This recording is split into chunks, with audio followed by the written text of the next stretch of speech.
আসসালামু আলাইকুম। এটা কিন্তু সিঁড়ি। আর এই যে মাঝখানে কিন্তু লিফট হবে। এটা লিফট হবে।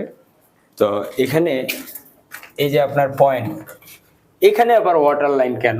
প্রশ্ন হয় না, আছে না? অবশ্যই এটার কারণ আছে। এটা হইছে আ আ ফায়ার ফিল্টার। যে আগুন যদি লাগে, এখানে একটা বক্স থাকবে। ওই বক্সের অনুযায়ী এই পয়েন্টটা থেকে আমরা এখনো গাম দিয়ে ফাইনাল করি নাই। জাস্ট আইনা রাখছি। তাই না ভাই? পরবর্তী বক্সটা উনি আইনে এখানে বক্সটা কতটুক জায়গা খায় ওই অনুযায়ী আমরা পয়েন্টটা ছাড়তে হবে। এখানে একটা চাবি থাকবে, এড করা থাকবে, কখনো প্রবলেম হবে নিয়ে কাজ করবে। তো দেখেন একটা ৩ তলা ৬ তলা ফাউন্ডেশন, ৩ তলা এখন কমপ্লিট বিল্ডিং। এই একটা বিল্ডিং এ যদি আমাদের এই বাড়িওয়ালা এত সুন্দর একটা ভবিষ্যৎ পরিকল্পনা করে একটা কাজ, এই যে ফায়ার ফিটের ব্যবস্থা রাখে, তাহলে ১০ তলা ৫ তলায় আপনারা কেন রাখবেন না? এটা